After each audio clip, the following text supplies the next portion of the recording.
I found martial arts at a very young age, and so discipline became my addiction. And I got very, very, very fortunate that I went in that direction because I grew up with a lot of guys that drank a lot and did a lot of drugs, and they went off in their way. And I didn't. I avoided all that throughout all high school. I barely partied in high school. I got drunk like a couple times. I smoked pot a couple of times, and that was it. All throughout high school. My high school was filled with discipline, and all I did was train. I was a very weird kid in that regard. Like socially, I was kind of an outcast. But I found I found through that path, it was like there was a clear road where I could be a better person and a happier person. My wife pointed out something that wouldn't have been obvious to me as an outsider of martial arts, that a lot of martial arts people have a geeky component. There's something geeky about it. Like, you've got to study movement, you've got to understand it, you've got, like, there's a lot of art. You can nerd out on the moves, nerd out, or even on the kit and the aesthetics. And I feel like to have discovered that early in life, it's kept you within lines, I assume, where even the potentially combustible violent impulse has had somewhere to go. All of those things have been able to have been targeted. I, like, again, because of coming on here, you're the first person I talk about Brazilian Jiu-Jitsu. I got into it. It's a difficult thing to start when you're 40 years old and you don't have I don't have an athletic background, but I'm a purple belt in jiu-jitsu now. That's an amazing accomplishment. So congratulations on that. Because it's very difficult to start at 40. It's very difficult to get a purple belt. Getting a purple belt is like you're basically a black belt. You just need to put the time in.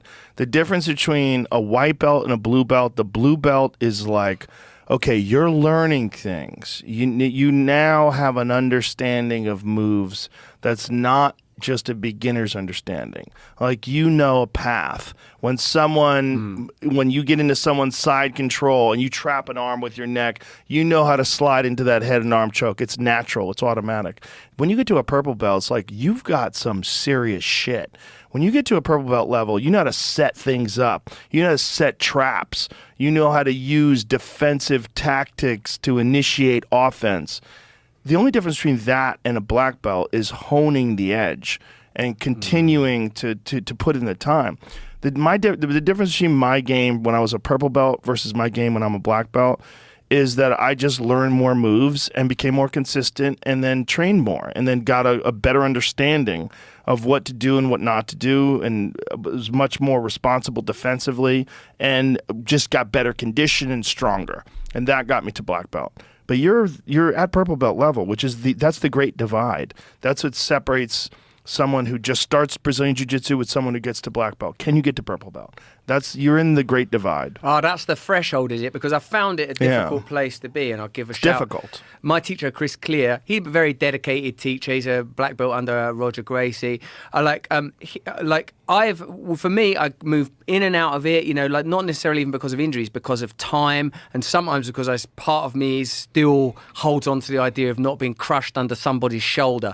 And when you sort of, as well, when you're like my build, I weigh 80 kilograms. I roll with maybe a blue belt that's like 10 or 15 kilograms more than me. I can get so smashed up, and there are other purple belts in our club that are similar size to me, and it's sort of like it's elegant and flow based, and there's some nice open guard and some things that are sort of pretty, but like I still have a reluctance to face the business end of jiu-jitsu, the grind, the harshness of that stuff sometimes, I guess. So my competence inhales and exhales, when I'm doing it a lot, I feel very good about myself. It feels good to articulate and physicalize something that for me as quite a cerebral man could just be conceptual, to feel what struggle is like. It's like why I like doing the hot and cold stuff as well, like experiencing saunas and cold plunges. Like, this is what it's like to feel really uncomfortable and just to deal with it. You're not dying, it's okay. Right. And then, but like with the thing is that it's abstract with hot and cold. When you're like looking into another person's eyes and there's the idea of combat, and like I've obviously got some ego, and when I experience, oh man, look at that, that's what it's like to be get smashed, to be the nail and not the hammer. like I still deal with that. The first time I got, even as a white belt, when someone like guillotine choked me out a couple of times, I was like transported back to childhood. I like needed therapy. Someone else going, "It's just a hobby that you're doing." Oh no, I've got to write a poem about this shit. This is bad. What happened to me in that guillotine choke? Did you ever read Sam Harris when he started doing Brazilian Jiu-Jitsu? He wrote those. I think it was called The Joys of Drowning. I never read that, but it was him that introduced essay. me to Huron Gracie, who I train with also. But what did he say about that Joys of Drowning? Just what he's learning about his pursuit of this thing. And, you know, also, I think similar age when he started doing jiu-jitsu. I think he was in like his 40s as well.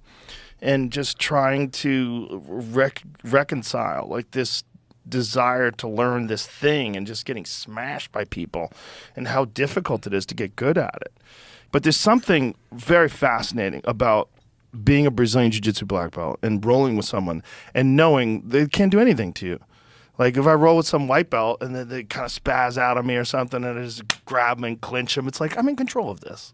Like I've done all these numbers. I've putting all these fucking constant days of training like for so many years. I trained since I started training in 1996.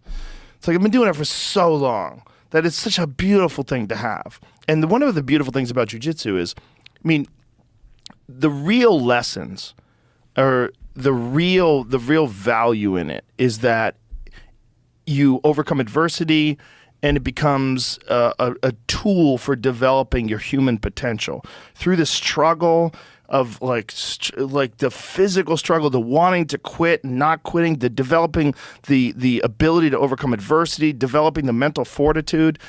It's just this like incredible tool for managing the stress of life, because the regular life out there in the world is nothing compared to some big guy sweating in your mouth who's trying to fucking strangle you, which is like what happens.